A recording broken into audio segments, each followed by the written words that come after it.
Bonjour, n'éteignez pas l'esprit. Voici la manne du matin. Cette belle petite manne nous vient de l'apôtre Paul, qui dit ceci dans sa première lettre aux Thessaloniciens. 1 Thessaloniciens chapitre 5, verset 19.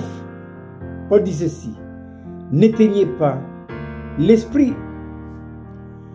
De quel esprit s'agit-il ici? Il s'agit du Saint-Esprit.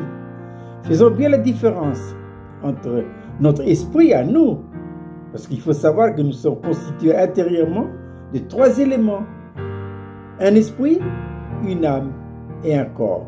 Pour simplifier la chose, je dirais esprit avec un petit e. Le jour de notre nouvelle naissance, eh bien, le Saint-Esprit est venu. Alors, cette fois-ci, c'est un esprit avec un e majuscule. Donc, c'est cet esprit-là dont l'apôtre Paul dit ici à l'église de Thessalonique, mais à vous aussi et à moi. Que dit l'apôtre Paul? N'éteignez pas l'esprit. Donc, n'éteignez pas, en d'autres termes, le Saint-Esprit. Éteindre l'esprit, le Saint-Esprit, c'est l'empêcher de travailler, l'empêcher de refléter depuis notre esprit pour pouvoir éclairer notre être tout entier, esprit, âme et corps. L'homme sage dit ceci dans le livre des Proverbes, chapitre 20, verset 26. Il dit ceci: l'esprit de l'homme, petit e, est la lampe de l'Éternel. Il est clair jusqu'au fond des entrailles.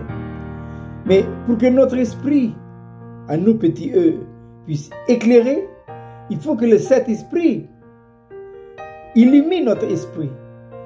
Mais on peut éteindre le Saint-Esprit. Et comment ça? Par le péché. La seule chose qui peut arrêter, stopper l'œuvre du Saint-Esprit en vous et en moi, c'est le péché. Et pourquoi? Dieu a horreur du péché. Il ne veut pas. Ah oui. Il suffit qu'il y ait un obstacle à péché, soit par la pensée, ou soit par le regard, ou soit par la réflexion. Il suffit qu'un péché, qu'un élément du péché entre, que tout de suite, le Saint-Esprit s'arrête. Il n'illumine plus. C'est pourquoi il faut constamment purifier notre esprit. Par quoi? Par le sang de l'effusion. On arrive à Hébreux 9, il dit ceci: et le sang de Christ, qui par un esprit éternel, purifiera-t-il notre conscience des œuvres mortes, afin que nous servions le Dieu vivant. Donc, notre esprit, petit e, doit être constamment nettoyé. Nettoyez ça le matin, quand vous vous levez. Parce que sûrement que dans la nuit, on a fait plus ou moins des rêves, des mauvais rêves ou des mauvaises pensées. Donc, il faut la nettoyer. Et le soir, avant de vous endormir, faites appel au sang de l'effusion, afin de pouvoir nettoyer encore tout ce que j'ai vu dans la journée, tout ce que j'ai entendu, ou tout ce que j'ai pensé. Voilà.